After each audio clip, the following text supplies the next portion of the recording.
It's been a long wait since the Petite Le Mans a couple of months ago. We are all set. Welcome to the Roar Before the 24. It is the 2026 IMSA WeatherTech Sports Car Championship season, and in 7 days' time, we'll be getting ready for the Rolex 24 Hours here at Daytona. But before all of that, it is time for the pre-season testing to get underway. 7 sessions ahead of us. The drivers will be heading out onto the track. We have full live timings and full data for 7 sessions. Now, session 1 is going to be 1 hour and 15 minutes in length. And exactly how this is going to work is that we'll provide you with all of the timings from that you can see all the way around every single category. I know it's a bit small, but we have 60 cars in operation. So if you want to see where yours are doing, you can zoom in and keep an eye out. It is going to be absolutely fantastic stuff. But it's not actually as bad as what we've had in previous years as well. We've got the GTD Pro, LMP2, GTP and GTD coming in here as well for all of the action. The cars already heading out onto the circuit.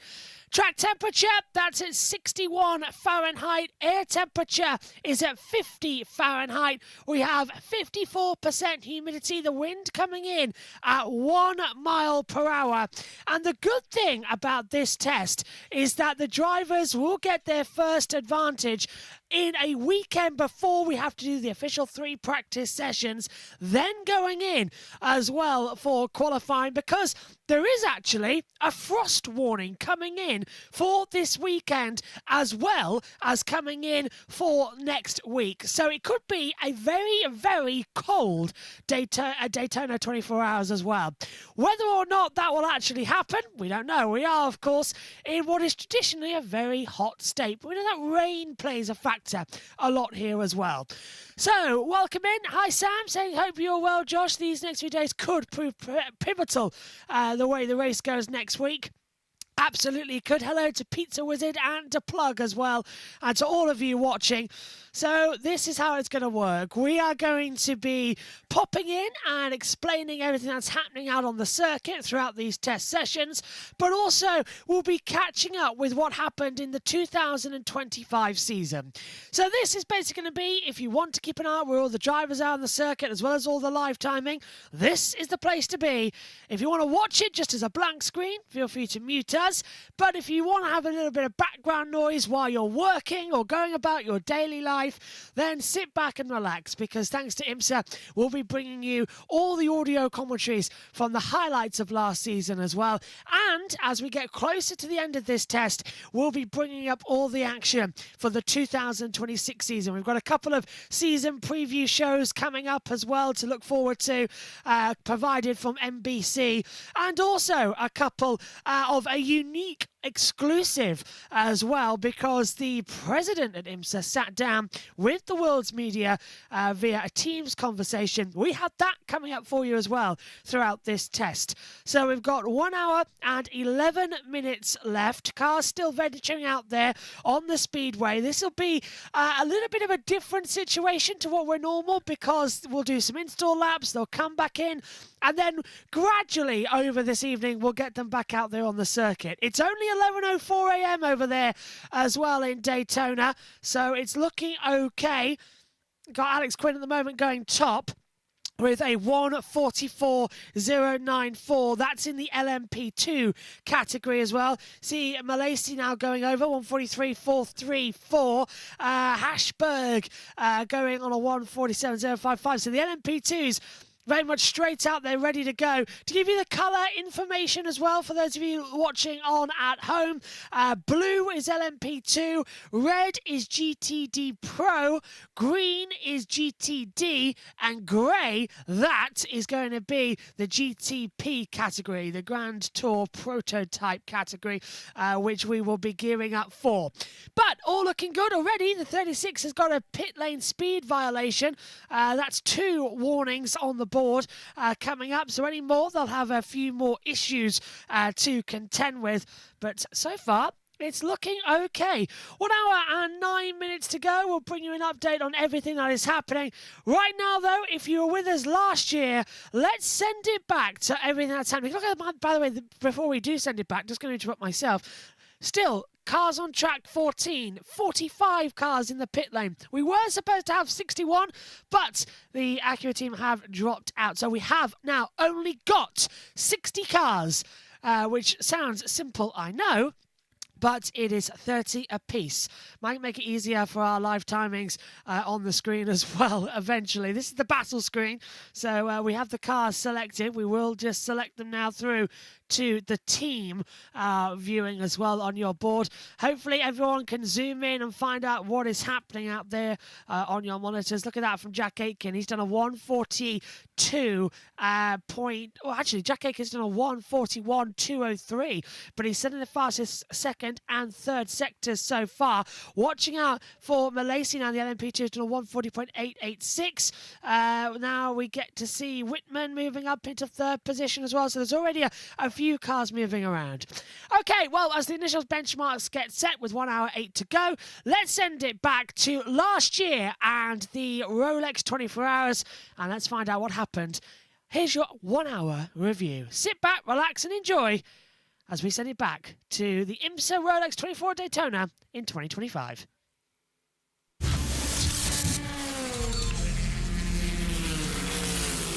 The lead up to this can be somewhat exhausting because it's really elongated, but the race itself is so exciting and exhilarating. This is the Rolex 24 at Daytona, and we're green. And Dries Vanthoor in the BMW M Hybrid V8 leads the way. Nick Yellerly on the outside.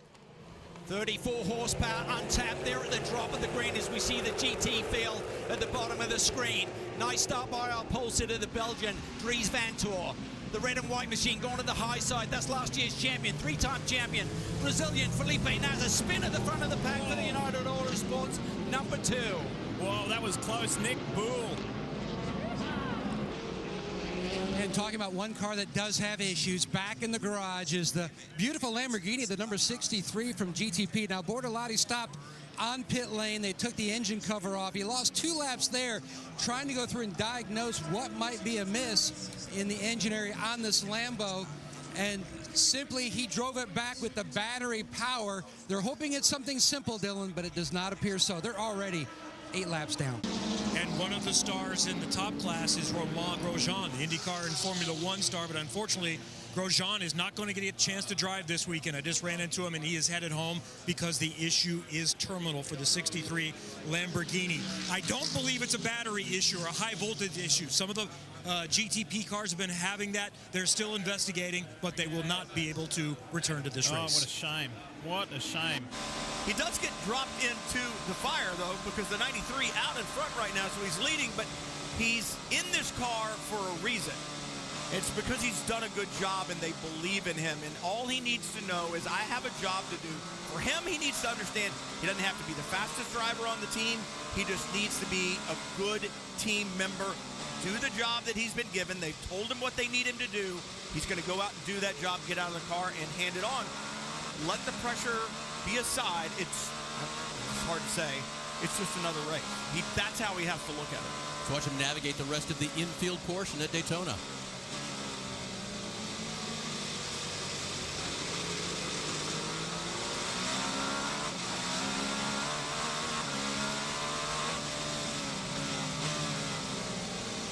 Back at Daytona, you can see the yellow on the upper left and the number 11 TDS Racing LMP2 car on the right off track, and it is the first full course caution of the day. Here's what happened to Hunter McElroy in the Western Horseshoe. Yeah, we kind of talked about this earlier, Dave, about getting high in turn 1. Same thing here in the West Horseshoe. He just gets up on the high side. He's thinking about going around the GTD car that's down on the line. He probably brakes at the exact same spot he had been braking, but he gets up there on a dirtier part of the racetrack and just cannot get the car slowed down. He doesn't want to lock the brakes. He tries to stay in control of it, but he just runs out of room. I'm thinking the damage is going to be minimal. The tire wall is pretty deep. He's kind of nudged into it. Perhaps no suspension damage.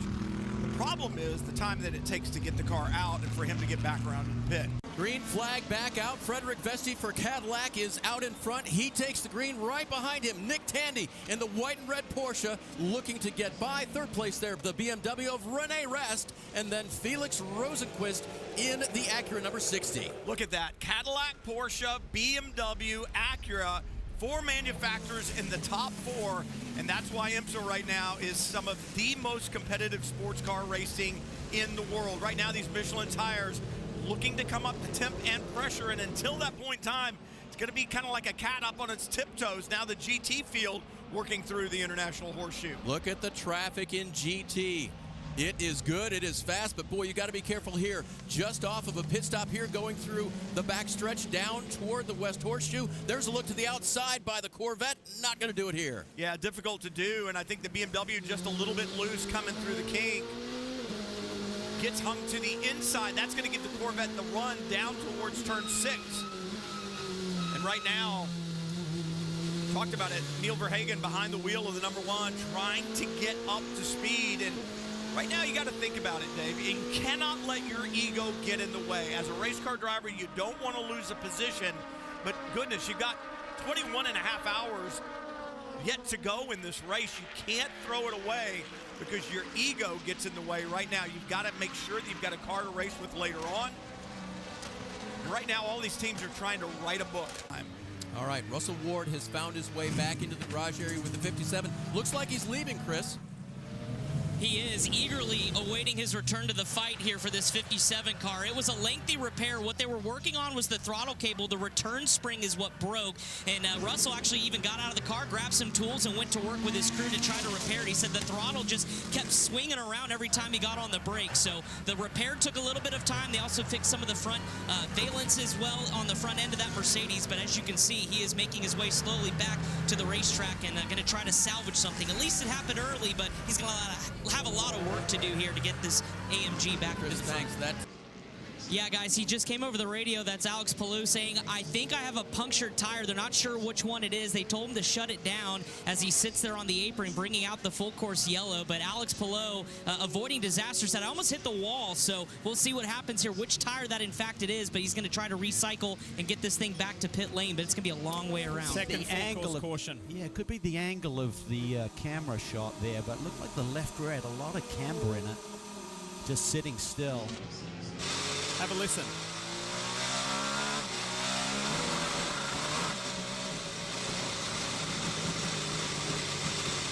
Rear left suspension.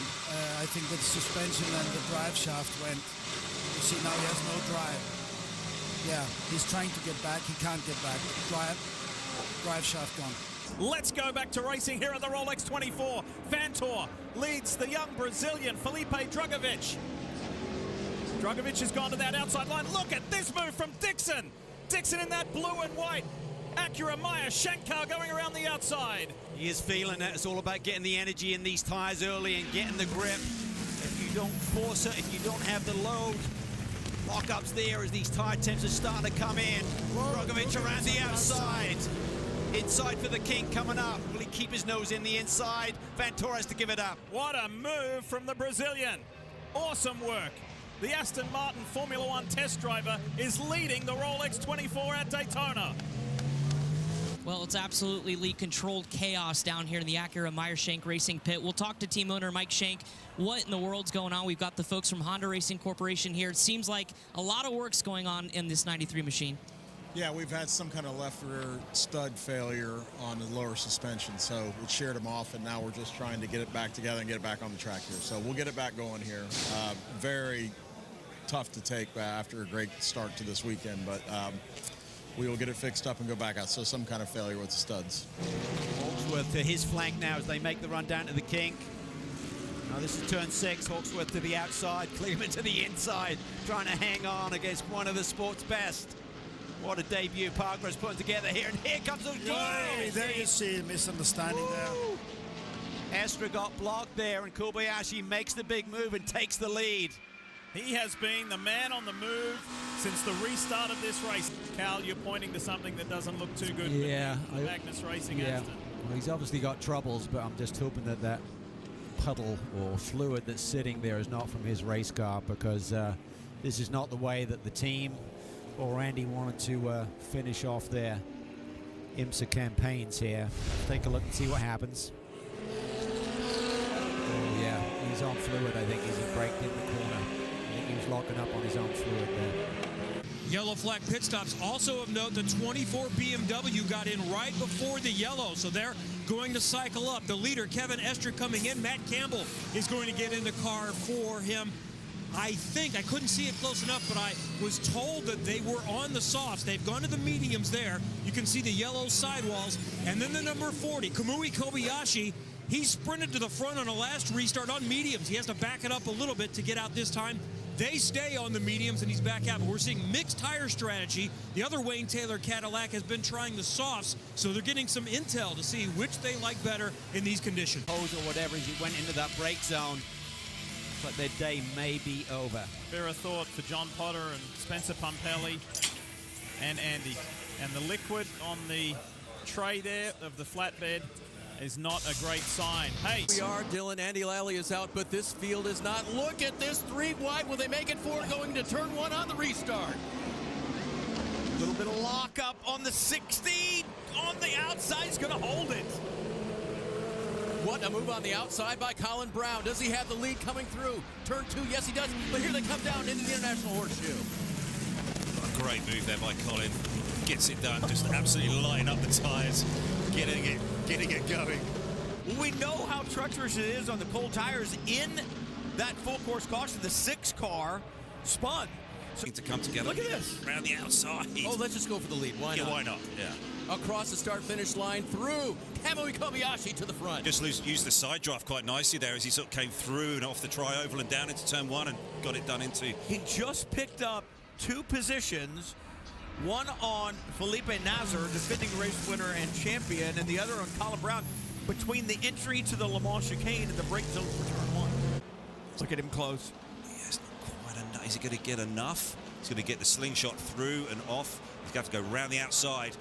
Deep on the brakes, got the GT car in front. He's going to use him as a pick. GT car stays in front of the Porsche. Nice. The Cadillac's going to get the spot.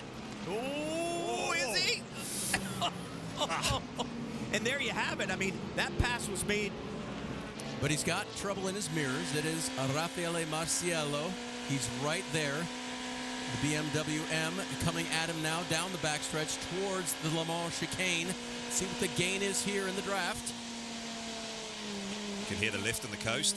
Just coasting all the way there into the bus stop at Le Mans chicane. And just got a slightly better run through in the right-hander. Just giving up a little bit of track position. He's going to be right in the draft now. And Louis is going to be under attack here.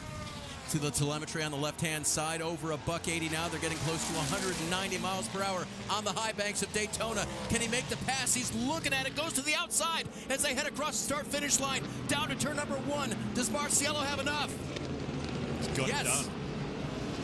That was nicely done. He used all of that draft, that sort of slingshot as he came over the start-finish line. And it's almost like Louis went, okay, you can have it. Yeah. We see Roman DeAngelis without a left rear. Okay. That will do it. Is an issue for sure. Sub-axle is there. The wheel is obviously not. I'm thinking the nut has come off, and so it's not broken is what I'm getting. Wow. Man. There it goes. Oh, that's scary. It bounces and it goes over that wall. Where is it? Flag waves. What's going to happen in turn 1? Good jump for Jack Aiken, that's for sure. Nick Tandy can't do anything behind him. Brendan Hartley trying to hold off in the blue Cadillac. I think Neil Johnny got passed by Blomqvist. Oh, and Blomqvist now making a move, trying to make it on Hartley. Oh, it's off and big hit. That's the 40. That is Louis Delatraz. Oh, no. Now it's contacted again. Whoa it up, guys. Oh, that's huge. And it's such a blind corner. You come around, there's really not good lights, and the wall is to the point that hard to see over it from a race car. It's the Pfaff. 9. Pfaff Lamborghini, Jordan Pepper on track. 7. That's the AO, that's the... Lauren Heinrich behind the wheel of that Porsche. Yeah, and the 73 Pratt Miller P2 car.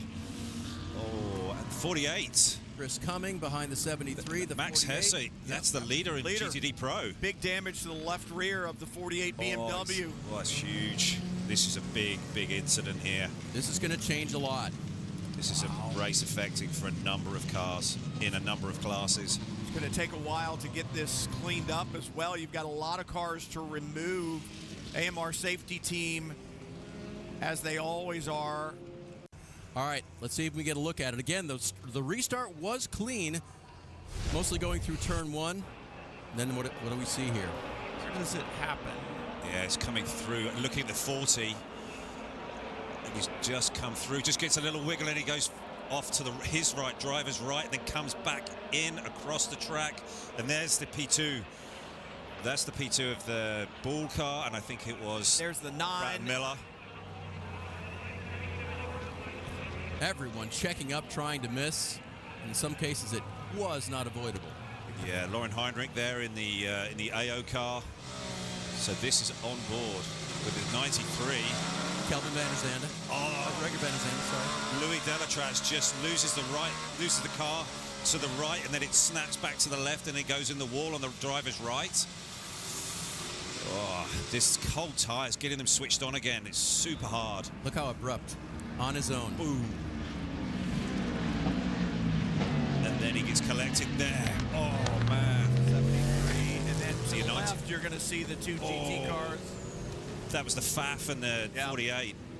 Wow. I think the 9 collects the 48.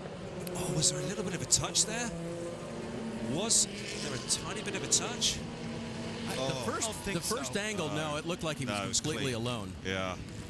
And we've seen that on these cold tires. The breakaway seems to happen very quickly, and when they regain, all of a sudden you've got hands in to correct it. And then it's sending you off the opposite direction. Exactly, and it's brutal. Standing outside the care center, Max Hesse, the first driver to be released in that BMW. Boy, came in late. Describe what the scene was like coming around the bend and looked like a parking lot in front. Yeah, I mean, to be fair, I was spotted. He spotted it really well, and I was very aware of what was happening. Unfortunately, the people behind me weren't.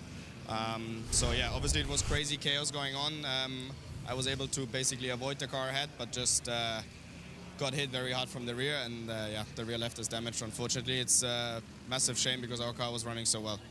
How big of an emotional swing is something like this when you saw the speed that you guys have had with this Paul Miller BMW all race long? Looked like you were going to get 10 for a Rolex 24 maybe tomorrow, and then ends like this. Yeah, it's you know, it's motorsport. We'll come back next year. Obviously, it's very, very annoying, I have to say. Mentally, it hurts.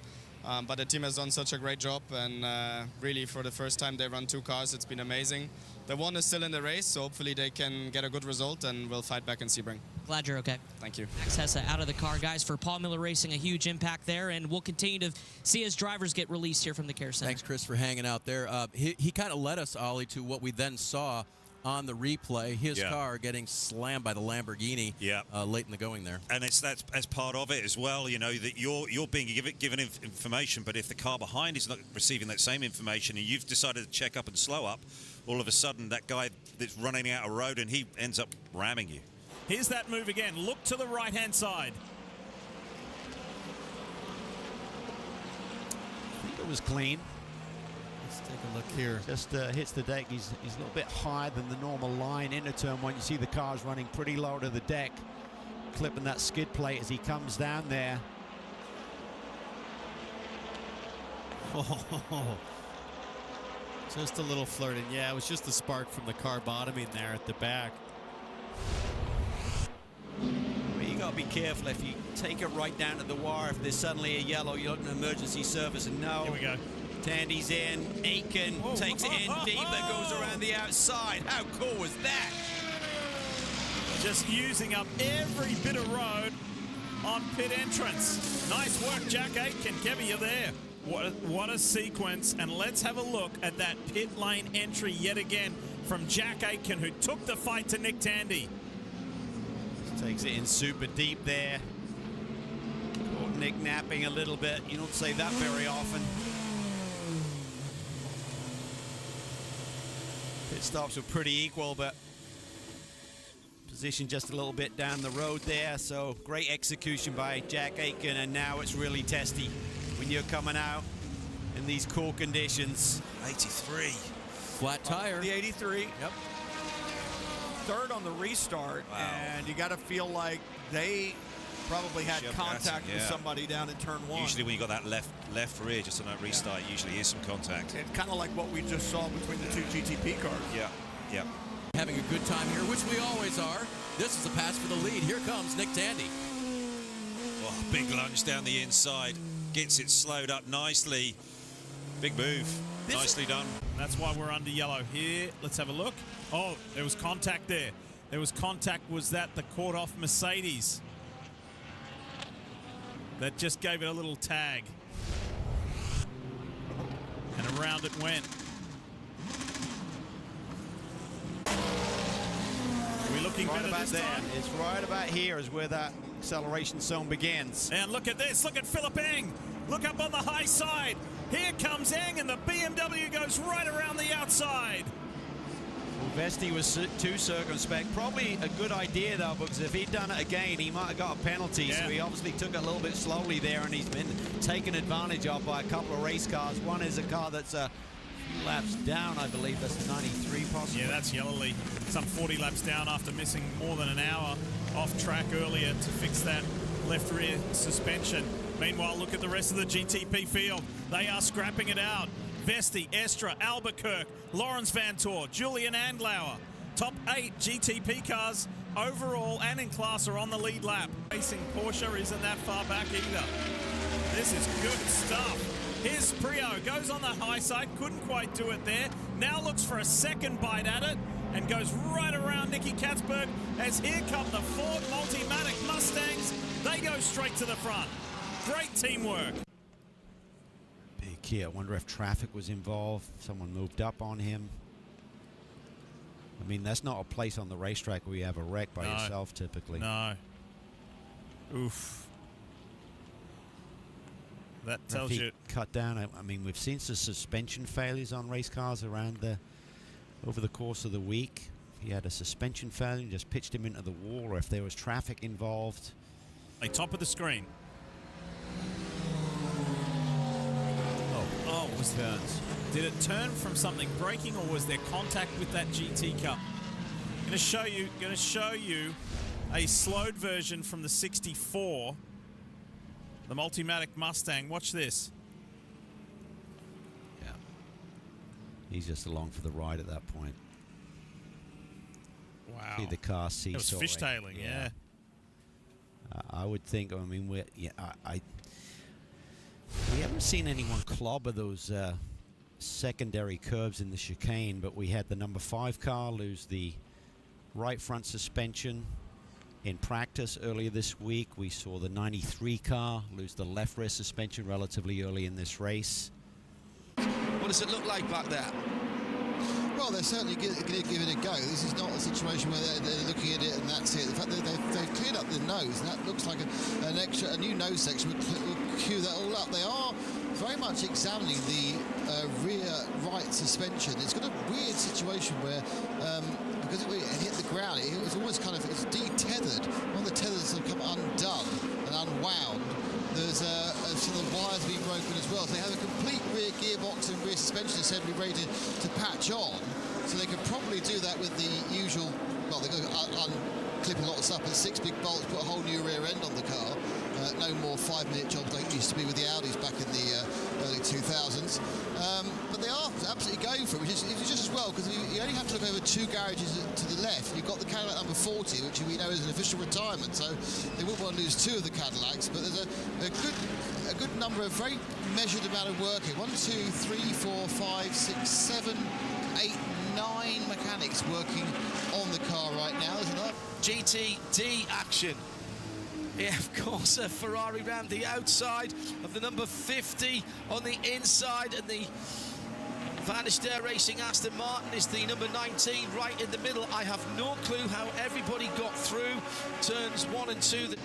So that is another change of lead, and Porsche Penske Motorsport with Matt Campbell leads the Rolex 24. Right, let's have a look and see how this developed. It must have been coming out of Speedway turn 2, Ryan. It appears to be the case. Then a perfect case of slipstreaming as well. Wasn't entirely clear which direction to go initially, but Matt Campbell got it figured out, got to the inside, and quite frankly, Colin Brown decided discretion, the better part of valor, didn't want to go side by side into this reconfigured Le Mans chicane. They want to stay off those curbs if they possibly can, and he settles back in line. Now here is that pass for position. Down towards the... Oh, round the outside of the kink. No, round the outside going into turn 6. My apologies. But even so, that was a bold manoeuvre by the 021 Ferrari. And that was an excellent move by the 023, sorry, Ferrari. Eddie Cheever for Triazi on Maxime Rabat. Maxime is absolutely not a pushover and made that as hard as possible. Defended to the inside and comes back. And now round the outside, Cheever again into the Le Mans chicane. Last of the late breakers. That Aston has got some speed, working the ponies from that AMG derived engine, but with the Aston Martin tuning on it. As for the street car, and my goodness, this is a scrap that would be worthy of the front of the race, but again, points in both the Bronze Cup and GTD overall at stake here. Eddie Cheever, I think now, has converted that. And Maxime Rabat pushed through by the 27 Aston Martin. That was the drafting that was going on. So the heart of racing, that's Casper Stevenson, and that is also a pass for position from St. Stevenson. Absolutely incredible stuff. And this is what the driver sees. Oh, big slide from Stevenson going through the international horseshoe, and somehow Cheever managed to stay out of the door on the right-hand side. Actually, it wasn't a slide. Stevenson had to move over because the TDS Racing LMP2 car was coming up the inside and was exactly where he needed to be. So Triazi backed up that position, but still behind the Van der Steur Aston Martin. Great opportunity to experience it as the drivers got. I've got it. Where's he come from? Whizzing up the outside. Down the inside this time for the Triazi Ferrari. So exactly the opposite side of the track. And again, a prototype going through. That's the Era Motorsport number 18 car. Oh, side by side, LMP2 battle lead also there. That's Sebastian Bourdais. And oh, the Aston spins. The heart of racing, Aston at turn 6. I was just about to say Seb Bourdais and Ryan DL were right in there coming through that. Now, that's a dangerous place after the apex of turn 6. This has to be done very carefully, and it is. When you could use the softs. Oh, almost a collision as tyres are coming up to temperature and pressure. That's Acura versus Porsche coming across the line. Big flash of the headlights side by side and scraping on the ground. We've seen this from the Porsche. It's the number 6 car, which is side by side, and there's a bump. That's still together. The Acura that's down. That's still the one that's not on the lead lap. Yes, correct. So that's Renger van der Zande getting his Elpos out. And the 6 goes ahead of the 7 Porsche. And here comes Renger van der Zande trying to take a lap back, and does so from the Porsche number 6 of Kevin Estre. So Felipe Nasr is net in the lead here. When he comes round next time around, Felix Rosenqvist has come out of the pits, but I don't think he'll hold on to that lead. Now, if we have all this technology. You do need them. Oh, Madison Snow just getting a little bit of a bump and run there on the 77. A little bit rude, but, you know, a little bit of contact. This has nothing to do with rearview mirrors. Sometimes you just need to give somebody a little bit of encouragement. I'm just coming through. And that's one of the things with this, you know, new form of racing here in IMSA, you know, with multiple classes and the complexity of the cockpits. Those bronze drivers that are getting in, and they're having to understand that. 99 here with the 8. Dane Cameron for the lead in LMP2 racing with Sebastian Alvarez. Oh, on the outside, is he going to hold the line? Cameron trying to drive it deep. He can't do it. The 8 stays ahead. Wow. That was ballsy by the 8. Man, and that's impressive. I mean, Dane Cameron, obviously a veteran But we heard from Christian Rasmussen about the damage. Was that part of it, just not stable in the brake zone? Possibly, but Dane got a great exit, and now he's got a bit of side draft here. I think he's going to get this deal done. Oh, he's trying to come back on him. Alvarez is trying to sort of take that side draft away, and he's coming back at him now up the inside at the tri-oval over the stripe. Oh, super close. This is aggressive. Nearly touched down into turn one. Alvarez is going to retain the lead. It's nip and tuck. What a great battle between the LMP2 drivers. Dane Cameron trying to get the advantage. For those of you watching on Peacock. Good morning from Daytona. Lee Diffie, Calvin Fish with you, and this is not a pretty sight for the 04 with Colton Herter behind the wheel. Car is limping back to pit road. Cal, this is what happened. Yeah, just gets into turn 5 here. The West Horseshoe, way too much speed for Colton Herter, backs it in. Take a look here. It's deep into a stand, just gets in there a little bit deep, just can't get it wheeled down, and then locks up the rear, back end in, breaks that rear suspension, tire is flailing around, and that just tears up the bodywork. So a two-time winner here at the Rolex 24. Be a big call for them to dig out from and get back into contention.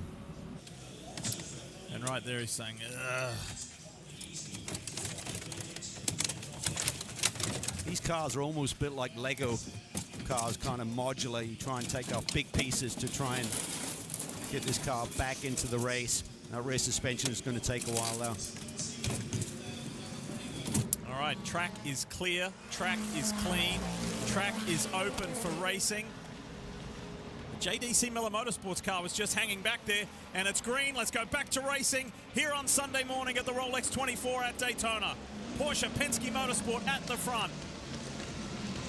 1-2, 7-car leading, 6-car wide in traffic right there. There you see, 4th car in line, wiggles his way by that number 31 Whelen Engineering Cadillac. Then there's Albuquerque right up in front. Problems in the GTD pack. The Lone Star Mercedes, the Forte Lambo. So hard, you get that big pack going down into turn 1. If there's fresh tires on some of these cars, it just takes one car to step out. And there are the consequences. See the leader up top, Tandy, stretching away a little bit. His teammate got to deal with some very fast traffic in front of him. Alessandro Pierre Guidi in that Ferrari. Here's what happened. Contact later in the pack. Then there's just a big compression. You see the Turner Motorsport Lick Molly livery car right there in the middle of the pack. May have just escaped. Oh, it's the 80 car that gets in there and gets a little bit sideways. Scott Andrews, super talented Aussie. Just had to get on the brakes, had the weight on the nose, loses the tail. And that Ferrari is right alongside him and takes everyone along for the ride. Watch the contact between the AF Corsa Ferrari and the Forte Lambo. That is a hard side hit. Driver's side to driver's side. Foley there in the 96 car. To race to the finish, just over 5 hours to go. And it's going to be an amazing run home. Now, we have been here many times, folks, where you might have one car on the lead lap, 2 cars on the lead lap. In GTD Pro, we've got 9 cars on the lead lap, and in GTD, there are 11 cars on the lead lap. So for overall and class honors, it is on with just over 5 hours to go. And look at Nick Tandy. Tandy doesn't want to get involved in anything. That yellow was a little more prolonged as we go back to racing. Race control was looking at the previous restart. Hang on, we've got GTD cars 3 abreast, side by side by side. Verhagen there in the outside slot in the number 1 Paul Miller race. There's problems here in the middle of the GTP pack. The 25 or the 24, I believe. It is a BMW. It's the 25 of Marco Wittmann. The AO Porsche. Rexy's off track and back on again. Why was Albuquerque so desperate there? Well, the reason is the 10 was trying to get itself back on the lead lap. Yeah, and you could immediately see as the 25 pulled away that he had that left rear deflating. Couldn't get it back before it kind of shredded itself, and the tread came apart. So this will ultimately, if we stay green, this will be a battle for the lead because Tandy's about 15% light on energy stint length compared with these two cars, which probably equates to about 5 laps as we see Magnussen pulling the draw through the tri-oval, making a move. From Formula One back to IMSA, and Matty Campbell says, not just yet, it's Porsche versus BMW, and Campbell keeps that second spot for the time being. Matty Campbell not watched Formula One races and known how Magnussen races. That was getting the elbows out right there without any contact, I believe, but it's on the verge of getting pretty feisty. Well, you're talking about a guy who grew up watching his father, his famous father, Jan Magnussen, do races like this, win races like this, and knew all about the Rolex 24 at Daytona when he was just a kid. Different circumstance for Matty Campbell, who grew up in a rural town in Queensland, Australia, and he's living the dream. For many years now, a Porsche factory driver, racing against the likes of the famous family name Magnussen. And let's do it again. Let's see what this BMW's got down the backstretch. Inside, heading towards the Le Mans chicane. It's a braking duel. And Magnussen's got that preferred position. And this is with 4 hours to go. And this is a little replay of what we saw when we were chatting there to IMSA President John Doonan, the BMW, the Corvette, side by side. Little argy-bargy here through the S's contact. You can get cut tires. You can get broken splitters doing that. Mr. Milner, this is all fine. This is where it starts to get a little rough, but really for Tommy's on the inside, you got that little right-hand kink. What are you going to do? He's run out of room. You know, the BMW didn't quite give him enough room. Obviously knew he was there, and so you have to kind of get your elbows out, and he went full across the grass there. Figuring and science going on here, a little geometry. Pass for the lead. Calculation, Mathieu Jaminet passing for the lead here in Porsche. The fastest car in qualifying is the car that got past Kevin Magnussen, Formula F1 driver behind the wheel now. This is Kevin's look as Jaminet came by. And this is great. This ends up as a game of chicken. This is here through the first horseshoe, turn 3, drag race off this corner, and then you've got the kink. It's that flat out turn 4 to the left. You see the Porsche there. He is just crowding Kevin, giving him absolutely no room, forcing him to lift. That was a standoff, and the point goes to the Porsche with Jaminet. And to your point, is frustrated. Oh, he's really down in deep here. Look at the inside. Oh, Farfus. And they need to get on the radio to Tommy Milner because car 48, Augustus Farfus, has been given a penalty for blocking. That's a drive-through. He's taken it too far. So Tommy, don't make a mistake now. Don't have any contact. That car's coming. Oh, there it is. There's the contact. Milner drives the one off the racetrack, damages the Corvette in the process, but it was Farfus that set all of that up. But what was I just saying? You can't get impatient in that moment. You can't lose your cool, but I'm going to put a little bit of this on the team for maybe not telling him that car's coming in, but at the same time, Connor DeFilippi, some dirty tricks from BMW being played, and it's resulted now in damage to that vet. This could be huge. When that penalty was first called, I was like, I didn't really see any blocking. I saw him being a pest. Once he went through turn 1, he was blocking multiple times all the way down to the International Horseshoe. It doesn't matter because the damage to the Corvette is pretty extensive, and Tommy Milner with a wave. Number 1. Yep. With a wave there as Farfus comes in to serve his penalty. The problem is he's got a parachute hanging out of the back of that Corvette, and they already weren't that quick down the straight. Exactly. What was helping him in some ways on the straights, at least the BMW in front was punching a hole, giving him a bit of a draft. Now he's punching the hole himself, and he's got the parachute out the back. Oh! And here we go. Big moment there, but look, this was Milner as he went by. Look, at 180 miles an hour, you got to have a pretty strong forearm there. You got to be really committed to that one. That was a well-deserved salute from Milner to Farfus. Well, Matt, we've caught up with Tommy Milner, who got out of the number 4 Corvette. So we saw the hard racing there between you and the BMWs, obviously, that led to that contact. What is your thoughts on how you were raced there ultimately? Yeah, it basically, that's not what IMSA is about. That's not what sports car racing is about. You know, hard racing between competitors is totally fine. I have no issue with the one car. At the end of the day, the driver of the 48 should be embarrassed. The team should be embarrassed. BMW should be embarrassed for that kind of racing. A car that's only out there to slow us down, that's not what this race is about. It's not what sports car racing is about. you know, I have no issue with the one car. They're obviously still in the hunt. I think they were leading or they're up front there. We'll continue to race them clean as we have.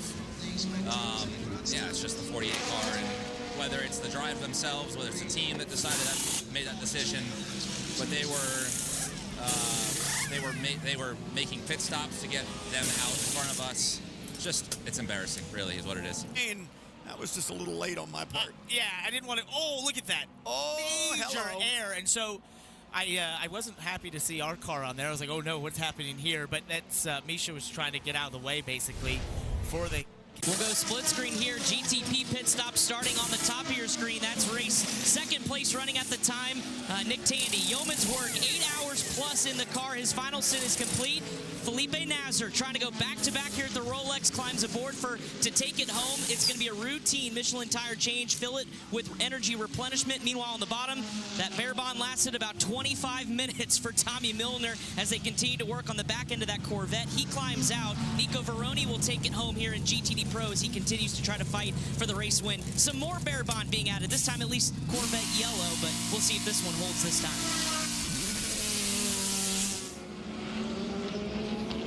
Problems here for the LMP2 leader. Oh, this is heartbreak. This is what endurance racing does. This is what the Rolex 24 does. Mathieu Vaxivière.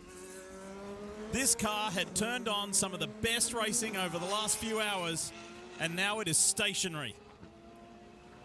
And a caution comes out. Wow. That is really big as well, getting a reset. So many different fuel strategy, energy strategies going on with the 4 classes right now. So this is going to be a complete reset. Let's see what happened to Vaxivière. Down into turn 1.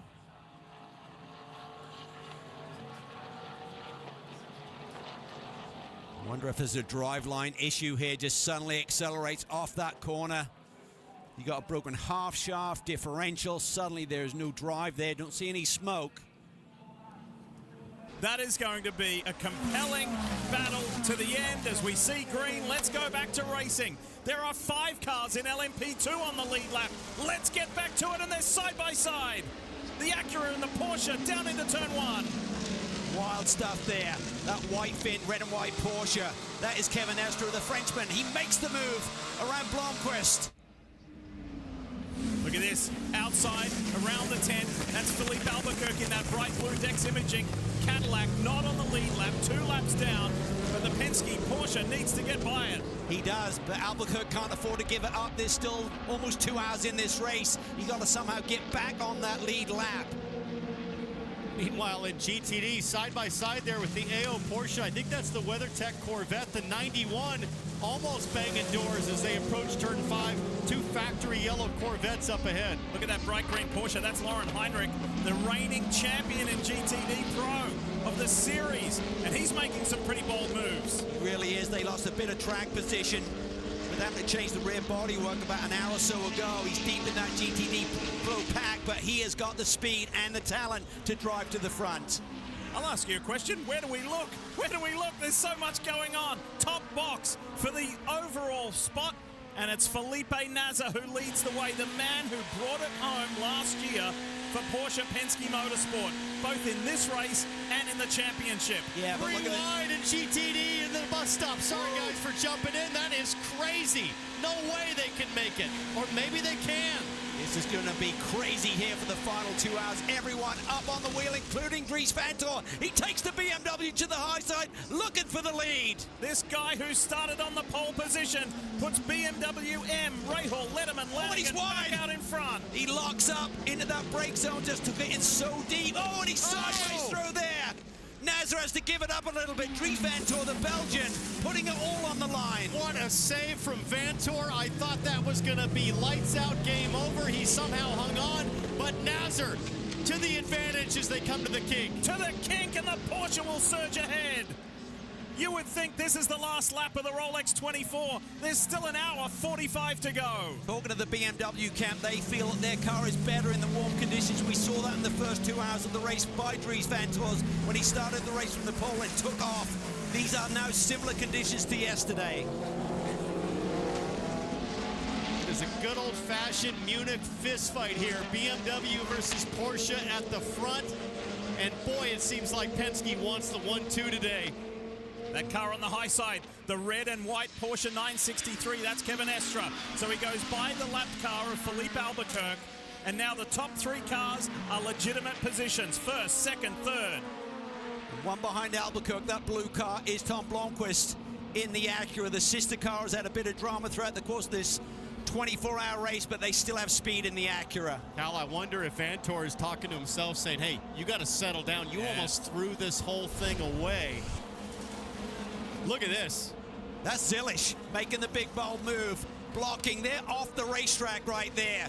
Bodywork is flying. That's the heart of racing, Aston Martin and the Winwood Racing Mercedes and the AWA Corvette. Take a ride.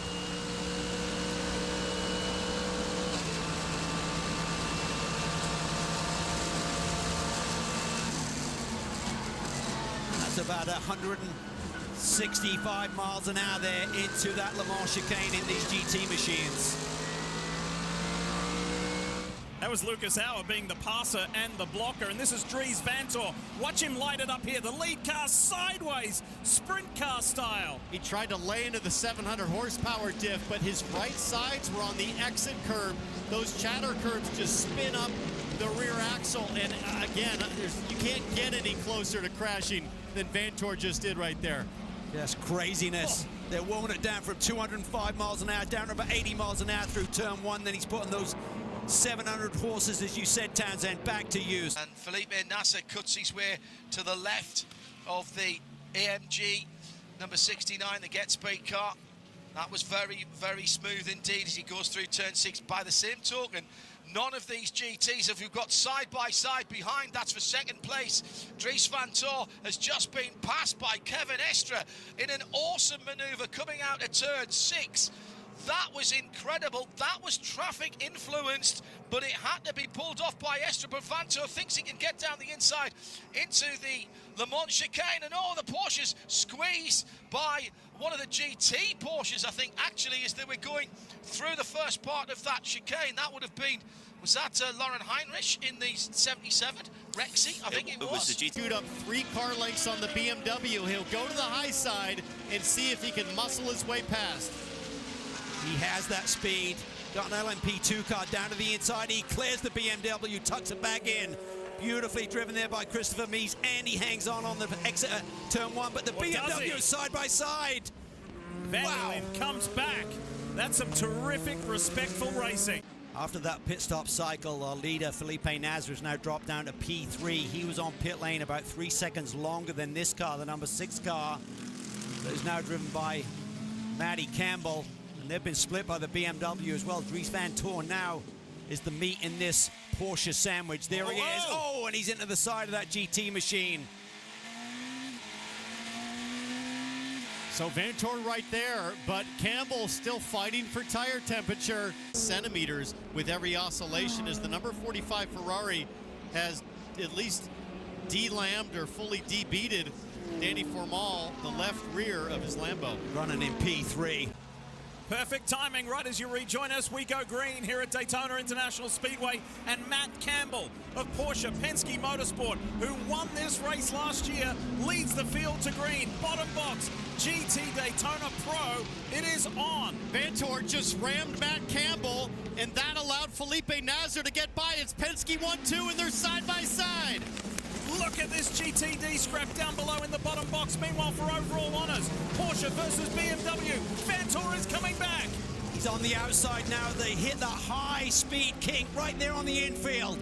Nasr makes his mark stick. He is staying in P2, trying to chase down his teammate, Matty Campbell. Once again, Laurent Vanthoor got into turn 1, Calvin, and outbraked himself and simply rammed right into the back of the Penske Porsche. Just really worry about the downforce on his machine with that hit he took earlier in this race. Is that damaged his performance? That's the 69 car, Schiller, battling with the Corvettes. There's Rexy right in the mix as well. 3 wide. And the BMW just grabbed 3 positions in the one move. Just took the nose of Rexy and the teeth straight off. Rexy's going to need implants. Those things are gone. Didn't know he had dentures. Whoa. Oh, and the 24, Dries Vanthoor, he missed the Le Mans chicane, and this thing is scuffing all the way back into pit lane. It's undrivable at these sort of speeds. You need that aero effect on the front of the car, and it's just too badly damaged. I'm really surprised they didn't look at that nose in a little bit more detail on that pit stop under caution. Off. Now Nazar's going to get the draft from his teammate. Here comes well, they're both defending race winners from last year. Nazar to the inside of Matt Campbell. Down on the line, down on the apron. He's going to have the inside run for the Le Mans chicane, and the Brazilian is out in front. You talk about putting your entire career on the line for that move. Nazar goes below the yellow line, throws caution to the wind, and he is in front. Just a lead change in GTD. Matt Bell makes a big, bold move down to the inside. There you see it, the gold and black colored car roughs up Drudy a little bit, but that's for the lead in GTD. Drudy comes back at him side by side through the tri-oval, Townsend. I don't think Drudy's going to forget how Matt Bell just chewed up his left door and maybe even his mirror. Drudy now to the inside, does the crossover. They'll be side by side through turn 2. I think this is a little payback because Drudy started it earlier. Bell's got the inside line for the international hairpin. Oh, Drudy played that pretty clean. He could have easily driven Matt Bell straight off into the grass. Matt Bell now drives Drudy over once again. That 20 car is not in the mix. Under 6 minutes to go. And here comes Tom Blomqvist around the outside. Campbell on the inside. The Acura for Meyer Shank Racing. They'll go side by side. Is Blomqvist far enough ahead? He won't back out now, will he? Or he has to. Campbell won't let him get that second spot. This is just hurting their lap time and allowing the leader, Nazar, to escape ever further down the road. Nazar is loving life right now. There it is. One more lap for Porsche Penske Motorsport. One more lap of Daytona International Speedway's road course for Felipe Nasr. Beating your teammates straight up, having to make the anxious decision of how hard to race with your team, Penske, running 1-2. How aggressive can I be? Do I put it all on the line? He did, and it has paid off. And as he did a year ago, Brazil's Felipe Nasr has done it again. And so too has Porsche Penske Motorsport. Felipe Nasr wins the Rolex 24 at Daytona. And the captain continues his global domination of motorsport. IndyCar, NASCAR, sports car, they do it all. Seb Bourdais driving the number 8 Tower Motorsports machine, looking for another victory here at Daytona as well. Put it on his resume. Bourdais has won in class, he's won overall, and get this man another watch. Sebastian Bourdais and Tower Motorsports have done it. John Ferrano, Sebastian Alvarez, and Jo Van Uytvanck, they do it. How about in GTD Pro? What a fight this has been. How close do you like it? He's got 1% energy left on board. Big moment for Ford and Dennis Olsen. The 28-year-old from Norway gets it done. His previous best finish was third. They will win today, and the crew is pumped. And in GTD, Matt Bell in the AWA Racing Corvette wins that class. Phenomenal, and that was hard fought. There was a lot of banging and pushing and shoving, but they've done it. The AWA Corvette team victorious. It is grueling, it's exhausting, but it is so rewarding if you can feel this feeling.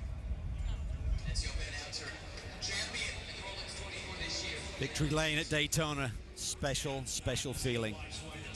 You get there, you celebrate with your crew, and then those absolutely stunning green Rolex boxes are presented with race-winning Daytonas. It's a hard enough watch to get normally, and a race winner is something really special, and these two know it. The BMW race results rolling through at the bottom. And the drivers will tell you there is this flood of emotions. You're exhausted, you're elated. It's really raw, Kevin, but it's celebratory. This is going to be so special for Felipe Nasser. He knows the feeling. Back-to-back. I want to let the three teammates stand on top of their Porsche for just a moment and celebrate. While we were watching Roger Penske at the checkers, I was watching Nick Tandy, and the emotion was real.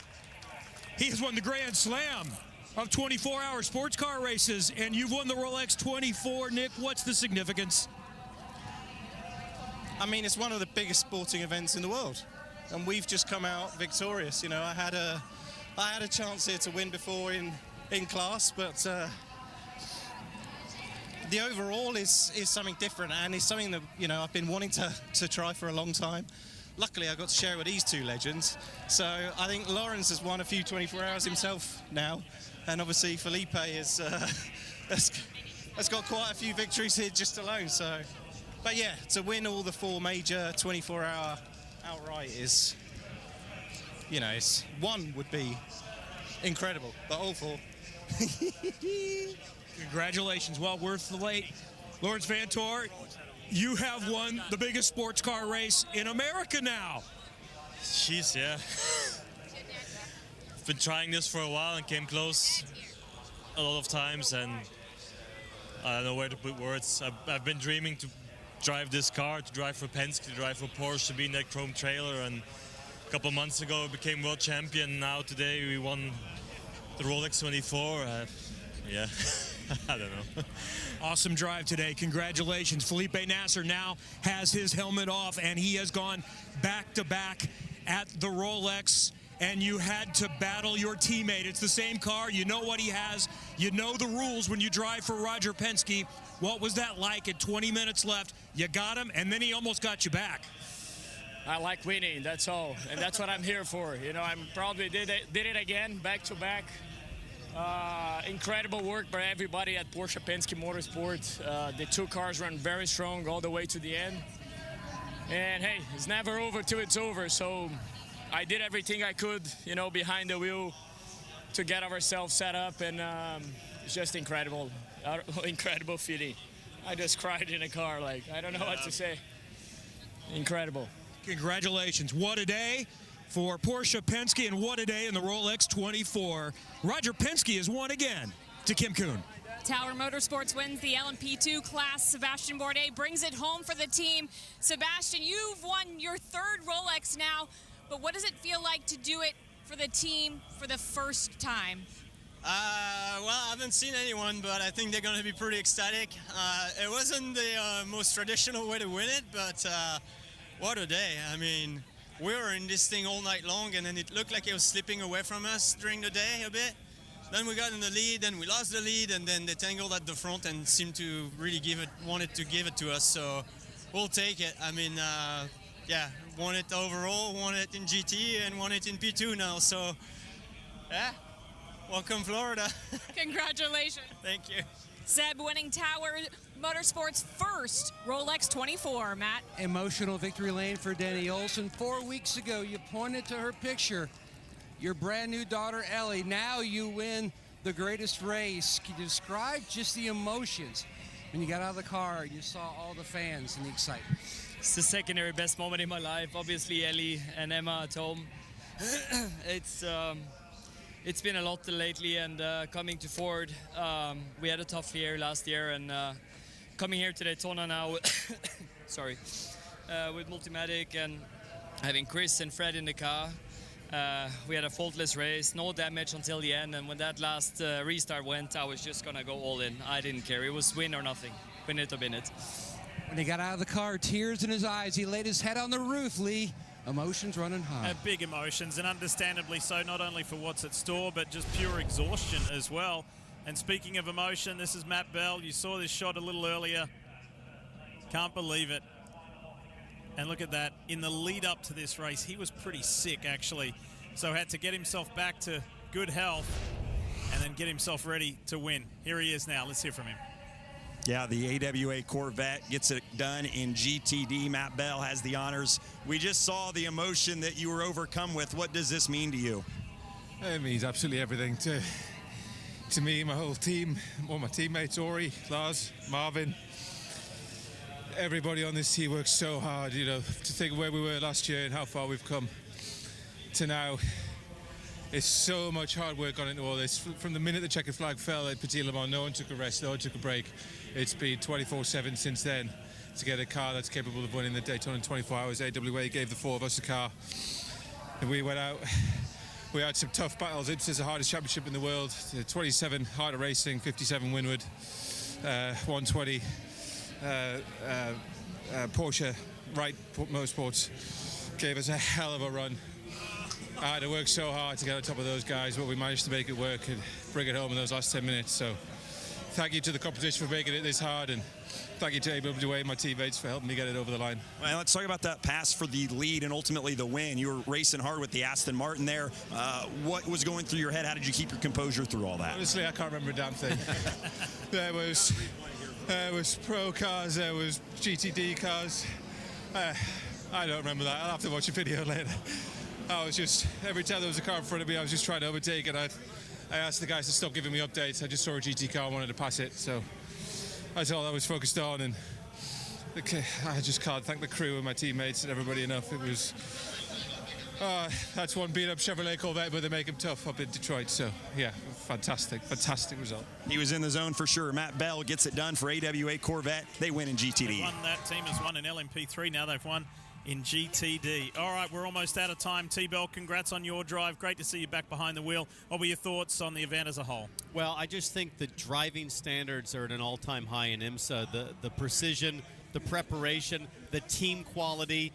This was the best of the best. Easily the most competitive Daytona I've ever seen. The quality of the field throughout all four classes is just immense, and these battles are going to continue for the whole championship season. So much to look forward to. 7-week break. Get ready for a battle at the 12 Hours of Sebring. And Marty Snyder, all we want to see great competition at the highest level. And we got exactly what we wished for in this year's Rolex 24. You're back with us live at the Raw before the 24 in 2026. So, 8 minutes to go. We had a brief red flag out on the track there as well. That was confirmed to be because Will Power in the 75 Express Mercedes GTD Pro had a spin at turn 1, and then that caused the red flag, but the car did get going again with a spin and continue, so it is now back in the pit lane. Green flag has come back out here at the moment. Thomas Preing in the 911 Manthe Racing had a bit of an issue as well. The transponder stopped, so that's why they got the meatball flag to come into the pit lane.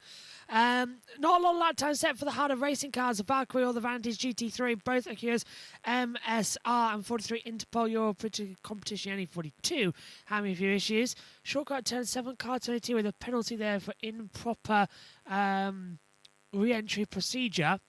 So a few things coming up there that was going to have to be sorted out. But not too bad as things currently stand, with a lot of drivers now getting out there on the circuit to have a bit more of an impress. Julian Anlauer in the Porsche 963 leads a Porsche 963 1, 2 and 3. Porsche Penske Motorsport on top with a 136.327. Just set the fastest first sector anybody with a 23.196. Hasn't really found a differential time just yet. Then we get the JDC Miller Motorsports in second. Porsche Penske now going in third. Kevin Estre behind the wheel of that one, moving further down as well. What's wrong with the Acuras not being out there on the circuit? Not doing a lot of testing there for the GTP Acura Meyer-Shank Racing teams as well. They did lap times, been to the pit lane. The 60 car has been out into the pits twice. The 93 has been to pit lane 3 times. It is, I think, now out on the circuit, so they're going to have some times now set on the board. 31 spun, contact and continued out there on the circuit. A couple of other penalties are flashing up on our monitors, but they are out there on the circuit. I can tell you that the 60 car in the first sector just did a 30.053. The 93 with Van der Zande at the wheel just did a 24.773. They're at the bottom of the timing screens. I expect them to jump up into the GTP category quite soon. But leading that at the moment, you can see LMP2 all staying in their lanes, and then I think the real interesting one is when we get to the GTD and the GTD Pro, because it is actually quite split up between them all as well. Magnus Racing topping both categories, 23rd overall in the timings, 147.304. But just look at the difference as well. We've got a 1:37.304. That's the fastest GTD time. The slowest GTD time is a 2:10.349. Massive amounts of time that needs to be improved then, coming into the remaining test sessions that will be up. We've got 6 more sessions. Another 2 hours are coming up later on tonight.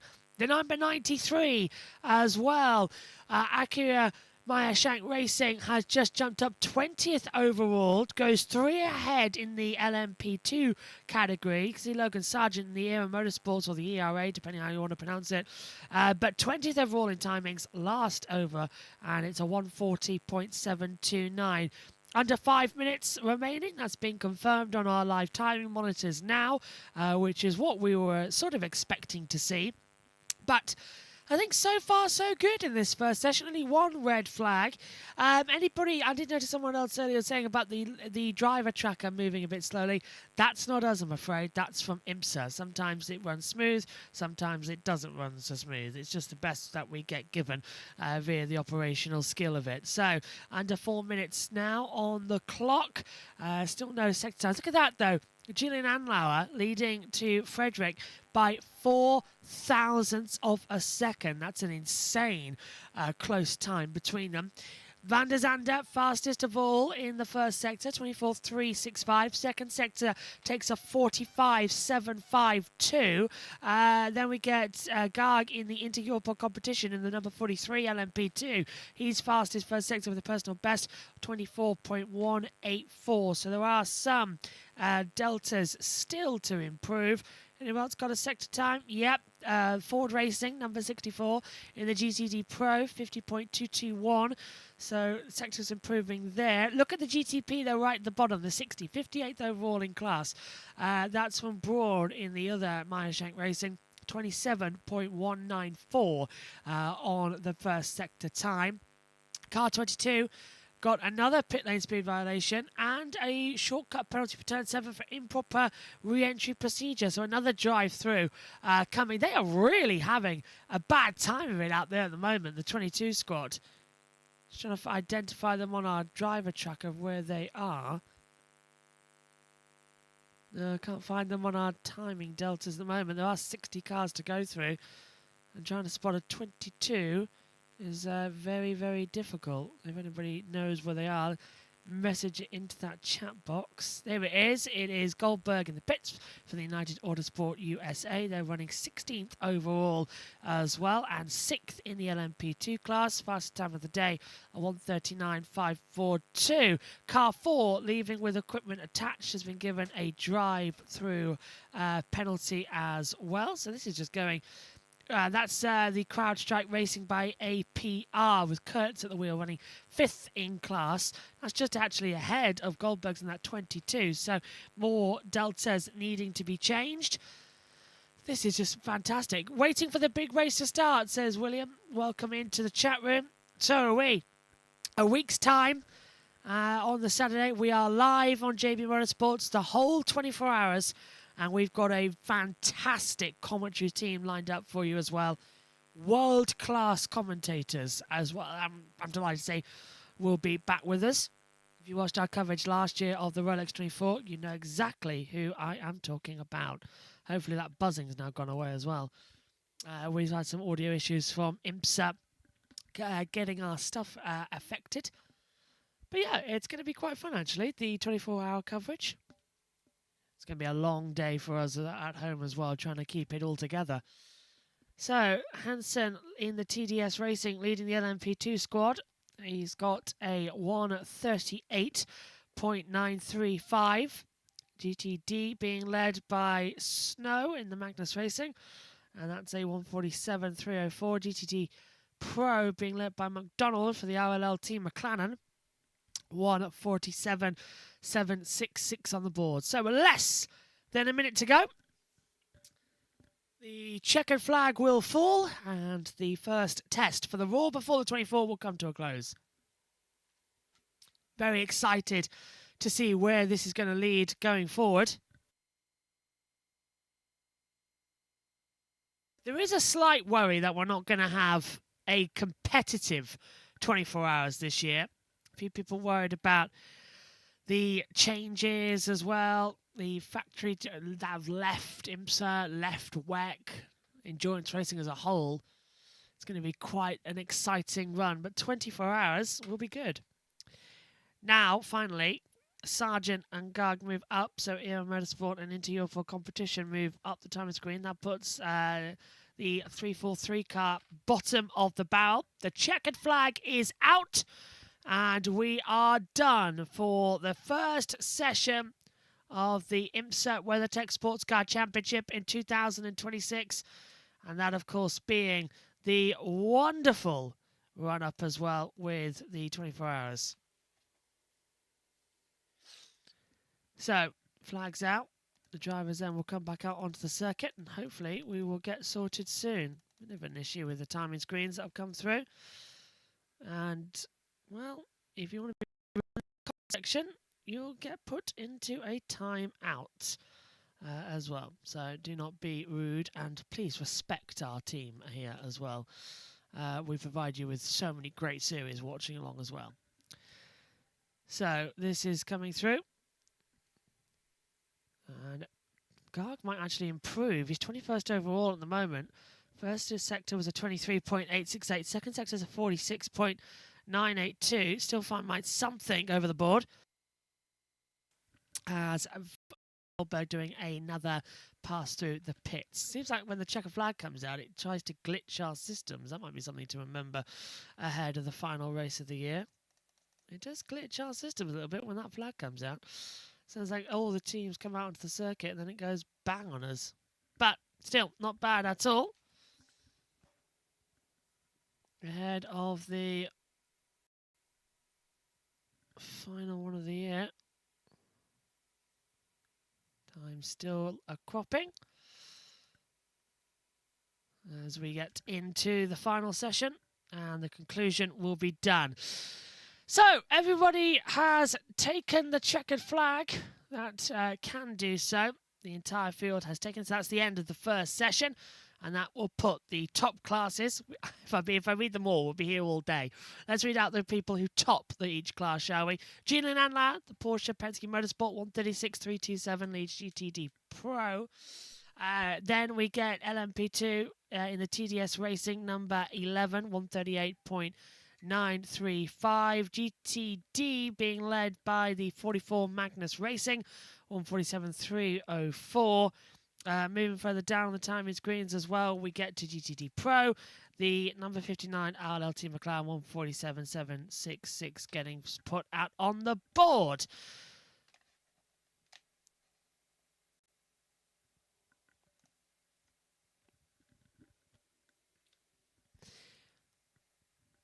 So that's it then.